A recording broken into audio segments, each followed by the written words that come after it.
Hola a todos y todas, bienvenidos al ciclo de actualización de charlas de enfermedades de notificación obligatoria. El día de hoy vamos a hablar sobre aftosa y la disertante de hoy es la doctora Sabrina Galdonovo. Bienvenida, Sabrina. Ella es docente, es JTP de la Cátedra de Virología de la Facultad de Ciencias Veterinarias de la UBA. Es referente para la Organización Mundial de Sanidad Animal para fiebre aftosa. Está a cargo de la coordinación de sanidad animal de la Dirección General de Laboratorio y Control Técnico en SENASA. Así que muchas gracias por venir acá. Les recuerdo a todos que este ciclo de charlas se organiza a partir de la Secretaría de Extensión de nuestra facultad, junto con las cátedras de enfermedades infecciosas y de SENASA. Bueno, gracias a SENASA, gracias a vos, Abri, por venir hasta acá y por dar esta charla. Bueno, te Gracias dejo a para ustedes que por la hagas. invitación. Bueno, ¿qué tal? Buenas a todos. Bueno, la idea hoy era actualizar un poco en relación a los últimos acontecimientos que hubo de aftosa que generaron un cambio, digamos, por así decirlo, en el paradigma de circulación de aftosa que se venía dando a nivel mundial. Voy a compartir una presentación como para irnos guiando. Ahí está.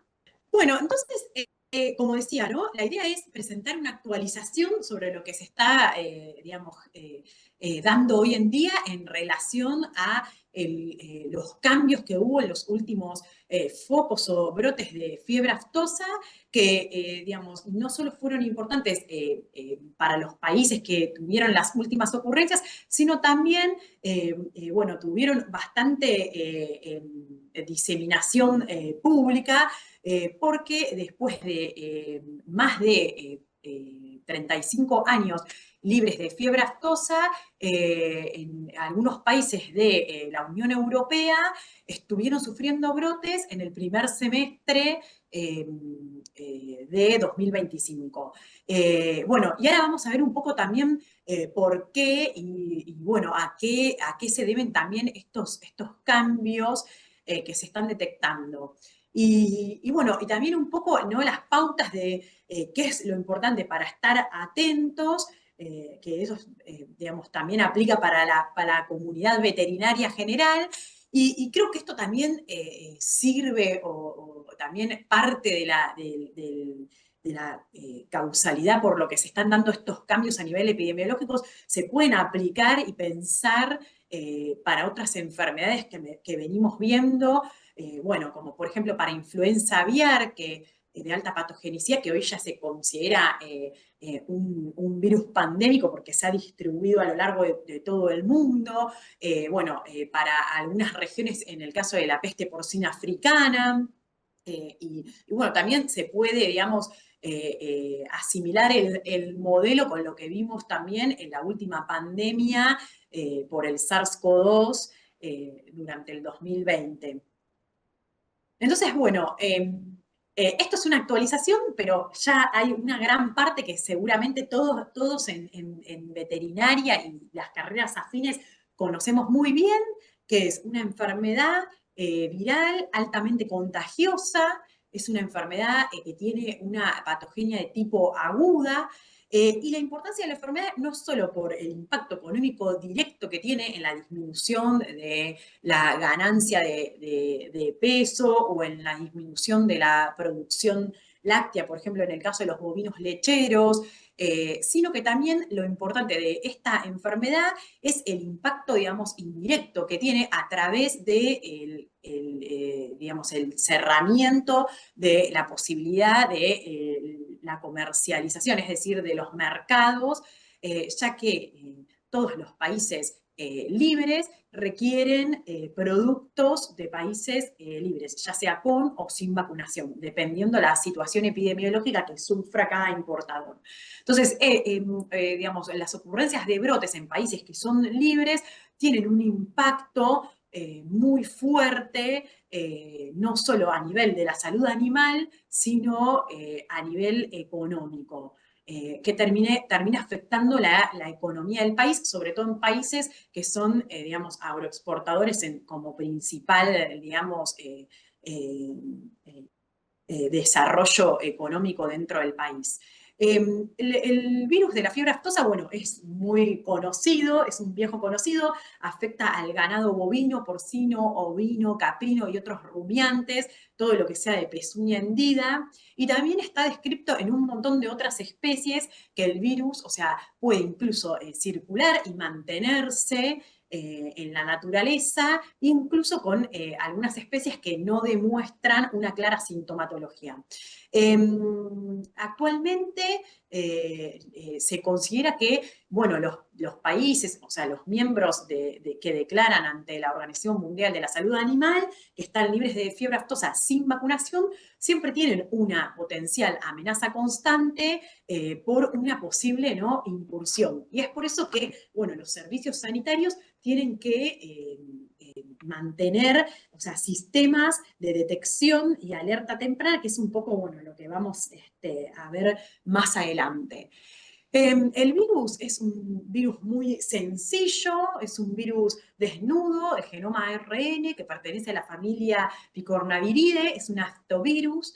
Es un virus que replica directamente una vez que ingresa al citoplasma de la célula, ingresa su ARN, que es simple cadena, y directamente es reconocido por una estructura secundaria que tiene en este ARN que se llama IRES, que es un sitio de reconocimiento directo de los ribosomas. Directamente se expresa como una poliproteína y ahí esa poliproteína tiene la capacidad de autoclivarse y es como se conforma los viriones sintetizados de novo.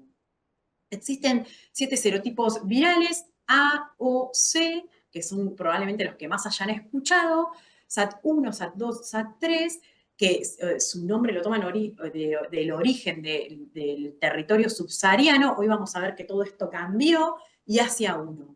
Y lo relevante, a diferencia de otros virus que capaz podemos conocer, es que en el caso de aftosa, los distintos serotipos no confieren inmunidad entre ellos. Es decir, que si nosotros, o sea, necesitamos incorporar, por ejemplo, una vacuna en una región que está sufriendo un brote de un tipo O, vamos a tener que suministrar una vacuna acorde a ese serotipo.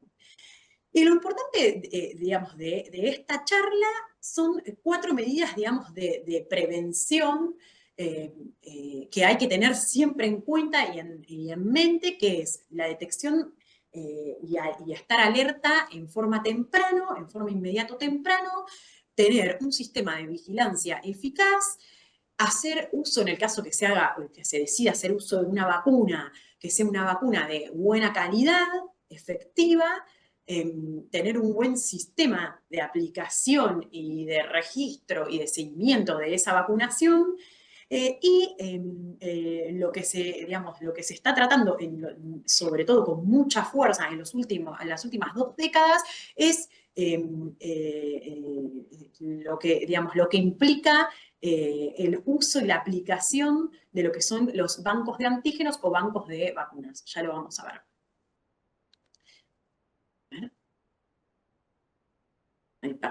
Ahí está. Entonces, como dije antes, es un viejo virus, como digo yo, aún presente. El virus está descrito ya desde siglos anteriores por Frank Castorius.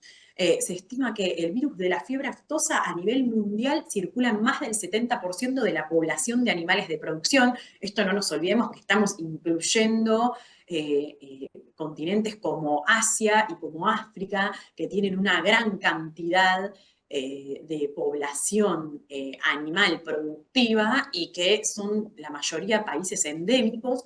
Está presente en África, en Medio Oriente, en Asia, pero la novedad que tenemos ahora es que también está presente en Europa. Sudamérica es libre, a excepción, bueno, de Venezuela, que se considera que no, como no declara su situación desde el 2013, se considera con una situación desconocida. Y esto es lo importante de esta enfermedad, de los cambios epidemiológicos que se están viendo. Tradicionalmente, los serotipos de circulación se caracterizaban en 7 pools de circulación. Por ejemplo, Sudamérica pertenecía al pool de circulación 7.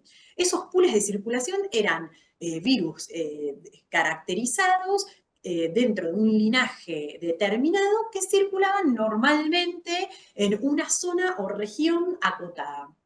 Hoy, dentro de, o sea, de estos 7 pools, se consideran que hay 6 serotipos.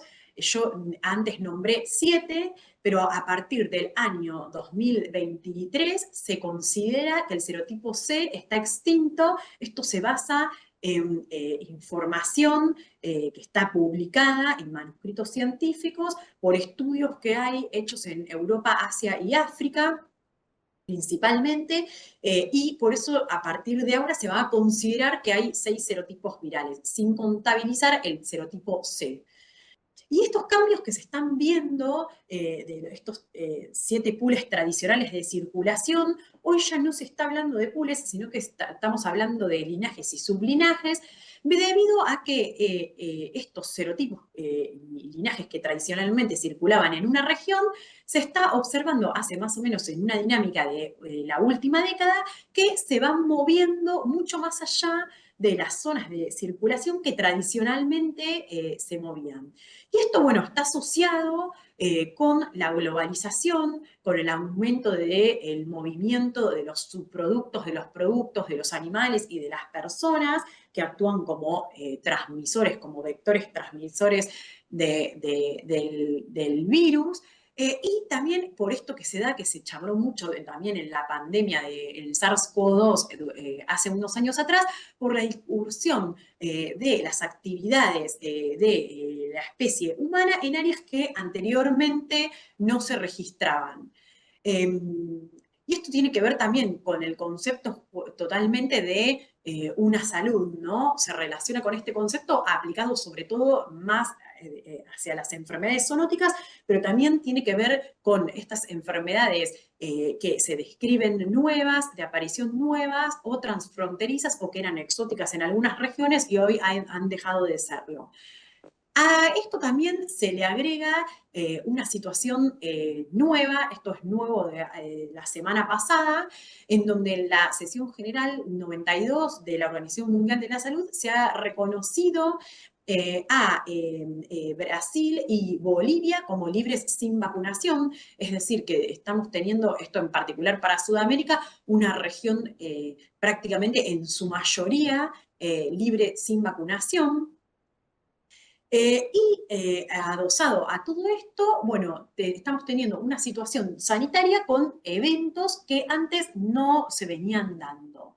Esto es un mapa que se puede ver en el sistema WAGIS de la UOA, está sacado de allí, actualizado, por ejemplo, a marzo del 2025, en donde, bueno, lo que se observó fue la ocurrencia en color rojo oscuro, podemos ver regiones que declaran brotes o ocurrencias sanitarias con respecto a la fiebre aftosa, y se dio algo que no se venía dando, que fue la ocurrencia de una emergencia de fiebre aftosa en Alemania primero, en donde no se registraban casos desde el año 1988, y luego en Hungría y a continuación en Eslovaquia. En el caso de, aquí está, bueno, el mismo mapa un poco magnificado para que se pueda ver en detalle los límites en las fronteras.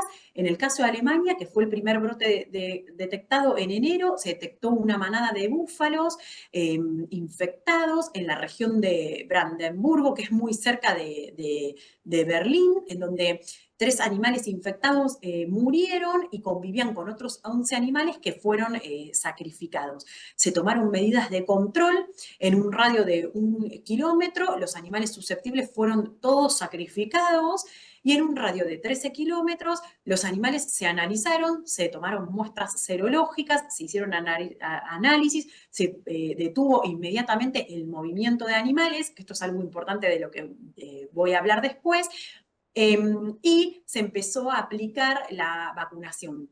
Después de eso, a fin de enero, no hubo más casos detectados.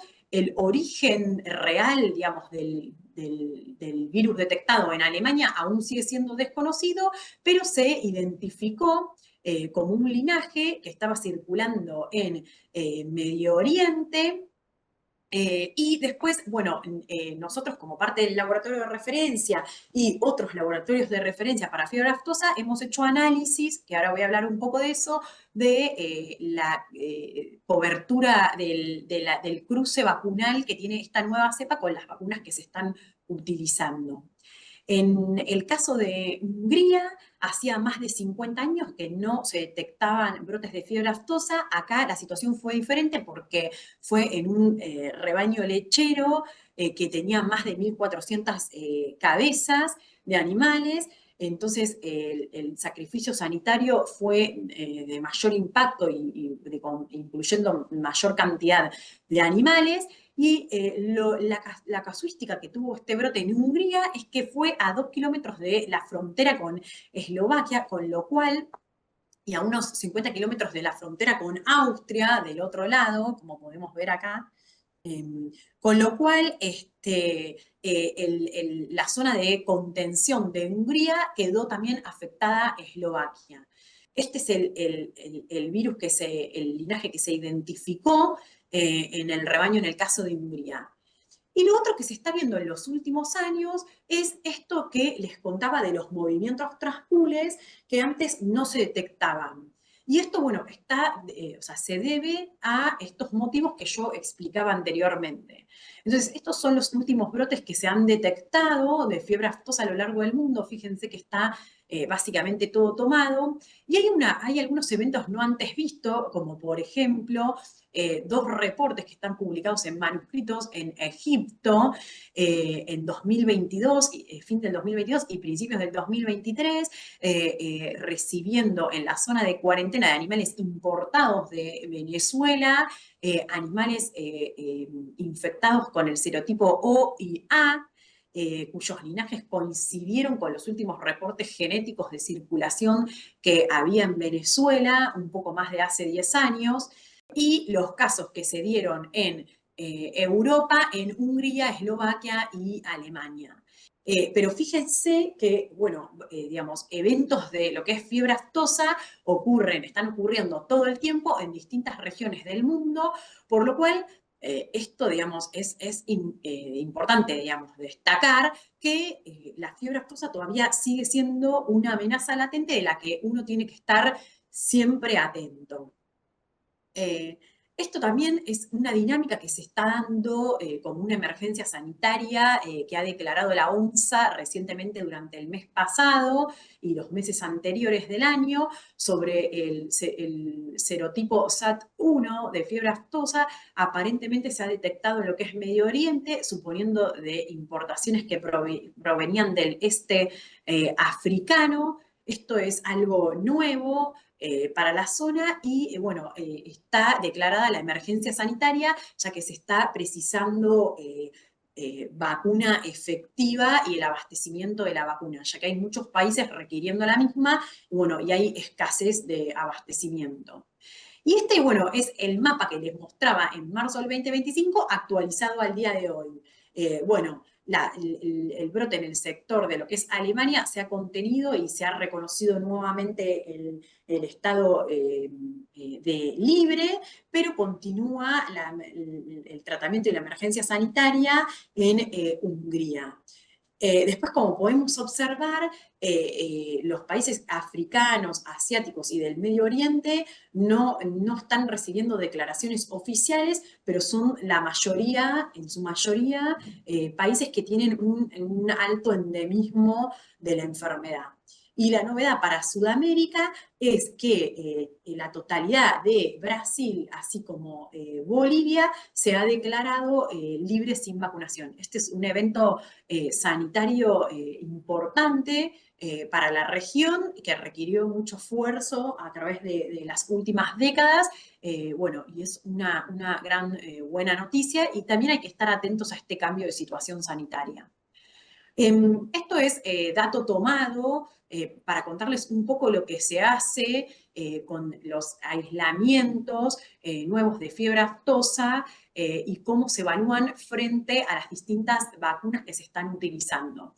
Entonces, fíjense acá, esto es un dato tomado de un reporte del primer trimestre del 2025 del Laboratorio Mundial de Referencia para Fiebre Aftosa, que funciona junto con los otros laboratorios de referencia para OMSA. El laboratorio mundial está ubicado en Reino Unido, es PIRLATE, y ellos en conjunto con otros laboratorios de referencia, como nosotros en Argentina y como por ejemplo el laboratorio de referencia de la Unión Europea, que está ubicado en ANSES, Francia, hacen ensayos de protección cruzada, es decir, se tienen pools de referencia de sueros de animales vacunados con vacunas monovalentes, y esos sueros se enfrentan mediante una virus neutralización específica bidimensional a los aislamientos de campo nuevo. Acá, por ejemplo, tenemos el virus aislado en Alemania de enero del 2025 y está enfrentado a distintos antígenos, a distintos sueros de animales vacunados con antígenos vacunales disponibles. Fíjense que, por ejemplo, para el virus O1 Campos hay 2 vacunas testeadas, y acá se arroja el resultado final, que lo importante a observar es que el título que arroja el virus frente a este pool de referencia conocido sea mayor a 1,65, y que esta determinación matemática de protección heteróloga o de cruzamiento vacunal que se le dice, que proviene del inglés vaccine matching, que este valor sea mayor a 0,3. Este valor se interpreta como que si es mayor a 0,3, se esperaría, o sea, se puede estimar que la cepa circulante en el campo actuante pueda ser contenida o cubierta por la vacuna de uso testeada. Si es menor a 0,3, se estima que hay una gran diferencia antigénica, por lo cual se podría inferir que no se estaría cubriendo. Bueno, en este caso, por ejemplo, para nuestro caso en Argentina, que usamos la cepa 1 Campos dentro de nuestra vacuna, bueno, hay buenos resultados tanto en el Laboratorio Mundial de Referencia como, bueno, algunas comunicaciones personales que tuve con la gente de ANSES, que nos ha presentado valores mayores a 0,3 para la cepa vacunal que actualmente se está utilizando en la región, ¿no? Esto coincide con propios datos que hemos analizado. Entonces, la importancia de esto a tener en cuenta, sobre todo, bueno, de cómo viene actuando, por ejemplo, en los casos de Europa y en otros países que están teniendo brotes, es el diagnóstico precoz. Y esto se da gracias a un buen sistema de vigilancia, tanto activo como pasivo. Y en el caso de las zonas, de las regiones o países que hacen el uso de la vacunación como herramienta epidemiológica para la prevención y la contención de brotes, el uso de una vacunación eficaz, es decir, una buena vacuna con un buen programa de aplicación y de seguimiento. Y después, bueno, lo otro que decía era cuando estamos en momentos de tranquilidad y no se tienen brotes, hacer un buen análisis de riesgo. Por eso es importante tener este estudio que yo les mostraba anteriormente, de, bueno, cómo estamos parados frente a estas cepas nuevas que están circulando, y tener actualizados los bancos de vacunas o antígenos que se poseen. Y lo otro que es importante para el diagnóstico es, bueno, también respetar y entender la patogenia viral, conocerla para el diagnóstico. Entonces, el virus de la fiebre aftosa, luego de la infección, tiene un periodo de incubación que ronda en general entre las 48 y las 72 horas, y una viremia, que sería esta curva que les muestro acá de color celeste claro, que hace su pico más o menos a las 24 horas luego del periodo de incubación, que esto estaríamos hablando de 4 días post-infección. En ese momento es donde empiezan a aparecer las lesiones. Entonces, en ese momento, en esa ventana en donde yo veo las lesiones, es donde va a actuar, donde es importante lo que se conoce como vigilancia pasiva, es decir, la detección, es decir, yo visualizo, identifico un animal con sintomatología compatible con esta enfermedad, y esto es lo importante que tenemos que conocer todos para poder hacer una denuncia rápida de esta sospecha de enfermedad vesicular. Y esta es la parte importante, porque en donde toda la población relacionada con lo que es la producción tiene que estar, digamos, sensibilizada. Es decir, que ante la mínima sospecha, lo importante es hacer la denuncia para que el servicio sanitario correspondiente al país en donde se detecte pueda actuar. Después de eso, se empieza a detectar, a partir de más o menos ya de los 7 días post-infección, digamos, la presencia de anticuerpos infectivos, anticuerpos frente a la infección, que se mantienen luego un tiempo determinado con el animal recuperado. Entonces, ya si uno ya corre esta ventana, digamos, de lesiones en donde el animal se recupera, la única manera de hacer una posible detección de una eventual circulación vieja, o sea, ya perdemos esta posibilidad, es a través de una vigilancia activa, es decir, haciendo, digamos, un muestreo que puede estar diseñado, ya sea al azar o en una forma estratégica, eso depende, digamos, de la decisión epidemiológica de cada servicio veterinario, pero haciendo un muestreo, identificando una posible circulación a través del testeo de la serología en los animales. Entonces, lo importante, como dije antes, es mantener una vigilancia activa, testeando a los animales, ya sea con muestreos diseñados, al azar o estratégicos, mantener una buena vigilancia pasiva, en donde tienen que estar sensibilizados todos los actores, como dije yo, relacionados con la producción de especies susceptibles, no solo los veterinarios, sino también los productores, público en general, cazadores, que bueno, si uno ve algo ante la mínima sospecha, conviene denunciar, porque es mejor tener una falsa alarma y confirmar un negativo que quedarse con la duda, no denunciar y que después la situación empeore. En el caso, bueno, de acá de Argentina, la denuncia oficial se hace en el Servicio Sanitario Oficial, que es el SENASA, como todos ya saben, y en la página web tienen un canal de denuncias por distintas vías, ya sea formulario, mail, WhatsApp o la oficina local. Y normalmente uno está acostumbrado a ver las fotos en la sintomatología de fiebre aftosa, situaciones donde la sintomatología es bien evidente, es decir, bueno, lesiones ulceradas, babeo abundante en los animales, lesiones vesiculares grandes, bueno, esto, en este caso son todos bovinos los que estamos mostrando, pero lo que también hay que prestar atención, que es lo que se da mucho también, por ejemplo, en países asiáticos, que tienen gran cantidad de población en cerdos, es que, fíjense, por ejemplo, esta foto de un animal, un porcino infectado con fiebre aftosa, que si uno no la tiene muy clara, ve esto y pareciera como que está bien, salvo acá que se ve como una pequeña inflamación, un inicio de vesícula. Y fíjense que acá en el espacio interdigital y en el rodete coronario, fíjense este sector como más blanquecino, es donde más se dan las lesiones en porcino.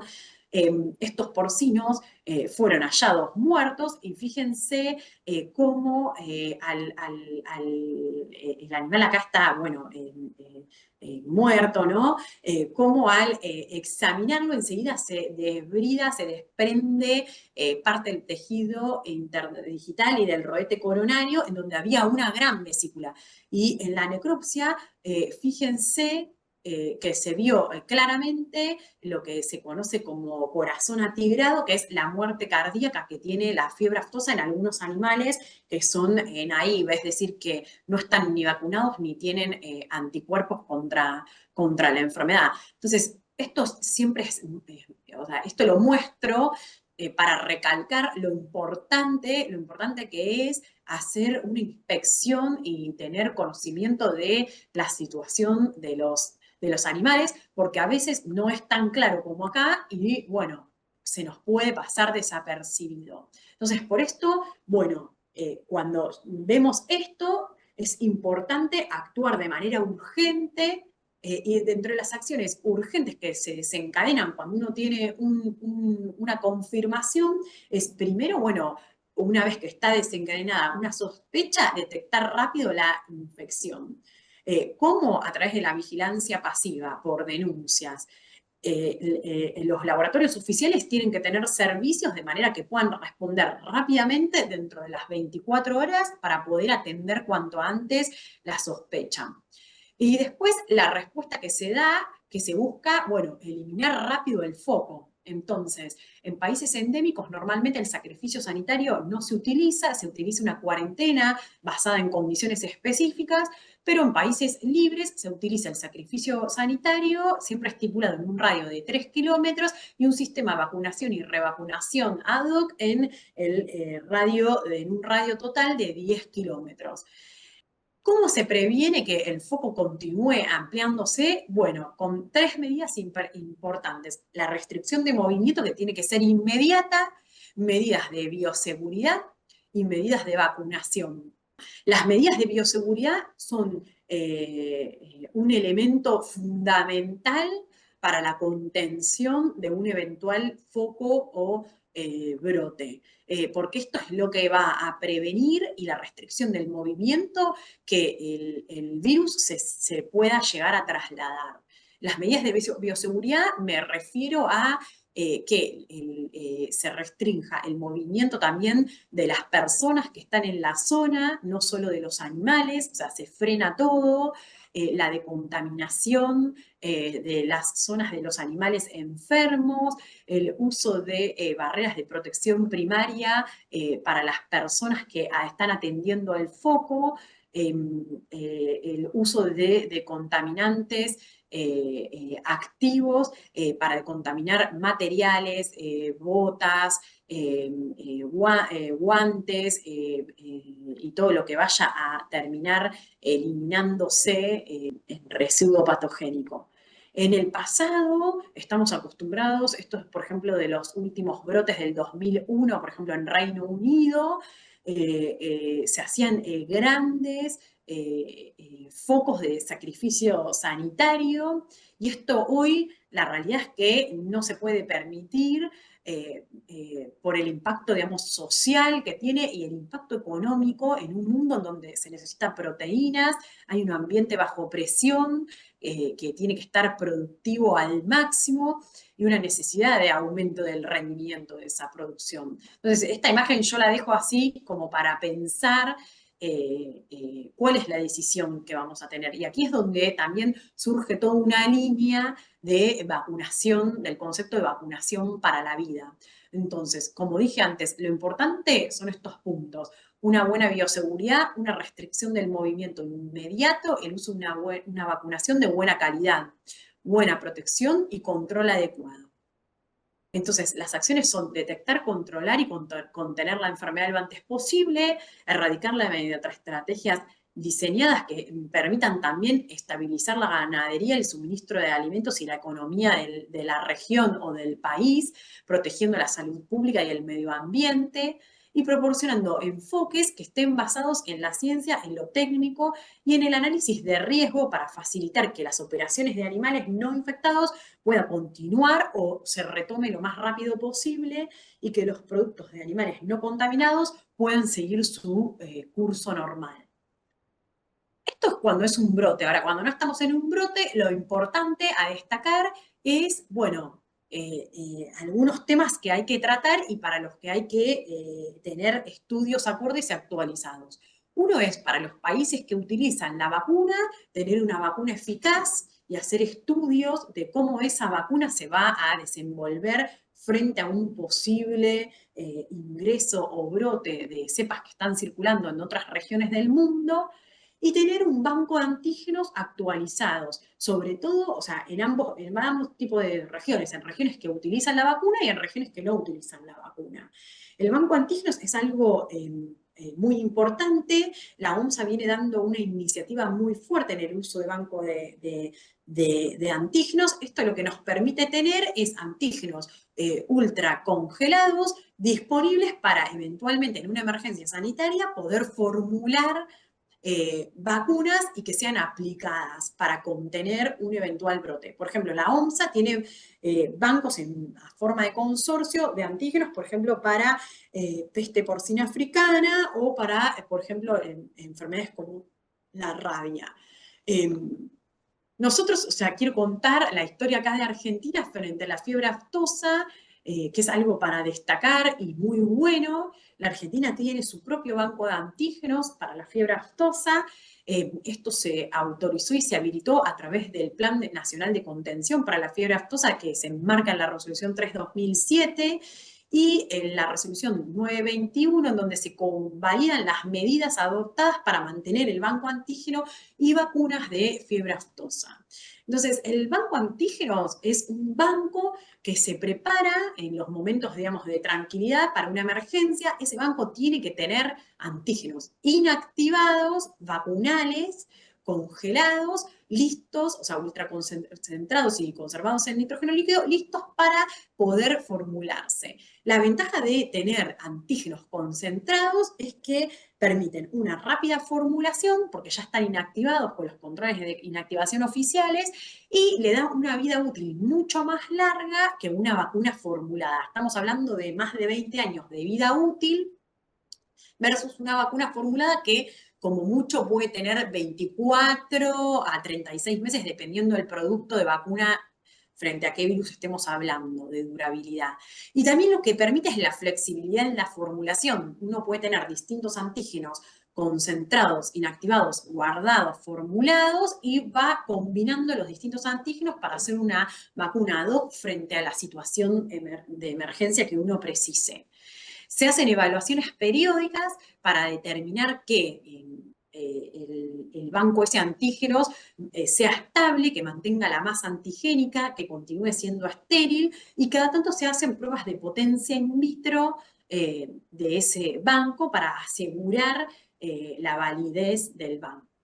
La protección de la vacuna formulada va a depender de la potencia y de la compatibilidad antigénica con el virus de campo. Por eso es importante que en los aislamientos que se vayan detectando que pudieran llegarse a considerar riesgosos de incursión, mantenerlos caracterizados genéticamente y antigénicamente. Y esto es a través de los ensayos de concordancia vacunal, como mostraba al inicio de la charla. También, una vez que uno detecta aislamientos de campo que considera riesgosos o que se vienen transmitiendo a distintas distancias y a lo largo de diferentes pools de circulación tradicional, uno puede potencialmente estudiar esa cepa para evaluar si podría o no ser un candidato apto para escalarse y formar parte de como un nuevo integrante de ese banco de antígenos que uno está manteniendo. Para eso se hacen estudios de comportamiento biológico en donde se evalúa el rendimiento de ese virus, si es estable a través luego de la inactivación, cómo se inactiva y si se puede mantener. No todos los antígenos van a ser candidatos. Y después también se hace la caracterización del comportamiento que tiene y de la patogenia. También lo que es importante para el mantenimiento actual en todos los tenedores de banco de antígenos es que se asegure la capacidad operativa, es decir, que haya gente técnica especializada que se encargue de mantener ese banco, que se mantengan los estudios de evaluación de riesgos, porque un análisis de riesgo tiene que ser dinámico, tiene que poder actualizarse, digamos, constantemente, sobre todo con estos cambios que estamos viendo, que no se esperaban, ¿sí? Como son los brotes que se han registrado últimamente en Europa, que la verdad era algo totalmente inesperado, y conocer estas nuevas cepas que circulan y monitorearlas, actualizando lo que sea necesario. Y a futuro, los puntos que hay que tener en cuenta es que, bueno, que hay que trabajar bajo este análisis de riesgo cambiante, con selección de cepas de campo o linajes que puedan llegar a ser de interés como amenaza potencial para la región o para el país que lo esté estudiando. Continuar todo el tiempo y en forma dinámica con la caracterización de nuevas cepas. Y esto también es muy importante haciéndolo a través de colaboraciones públicas privadas, ya que no siempre los servicios sanitarios oficiales tienen los recursos suficientes para poder independientemente avanzar. Y otra cosa importante a destacar es el entrenamiento y la capacitación constante en este, digamos, mundo cambiante que tenemos día a día. Bueno, eso es todo por ahora y cualquier cosa recibo consultas a mi mail oficial de la facultad y bueno, espero haber sido lo más clara posible. Gracias. Muchas gracias, Sabrina. La verdad que estuvo súper interesante. Muchas gracias en actualizarnos, digamos, los nuevos casos que están por ahora en el mundo, digamos. Y destaco, digamos, la importancia que diste en el caso de vigilancia, esto de la notificación de amor a todos. Todos tienen que notificar, ¿sí? Hablaste de los cazadores, hablaste de los veterinarios, del laboratorio, digamos, cualquier persona que vea un caso sospechoso, la verdad que eso me parece como también súper importante. Sí, totalmente. Esto, como dije al principio, aplica también en el caso de los veterinarios, ¿no? Y los actores de salud, para la vida del veterinario general, porque, bueno, se relaciona con un montón de enfermedades denunciables, que es, bueno, la jornada esta de charlas que están ofreciendo ustedes. Y, bueno, o sea, digamos, es importante tener esto en mente. Bárbaro. Bueno, y súper Bueno, interesante muchas gracias. el banco de antígenos. La verdad que está bien, digamos, que estemos todos estén laburando, digamos, en esto, en tener siempre banco de antígenos nuevos y seguir probando las vacunas. Bueno, Gracias. muchas gracias a Senasa por este espacio también, por permitir que todos los disertantes participen de este ciclo de charlas. Y bueno, gracias a vos especialmente por estar hoy acá. Bueno, Gracias, saludos gracias. y nos vemos en el próximo encuentro.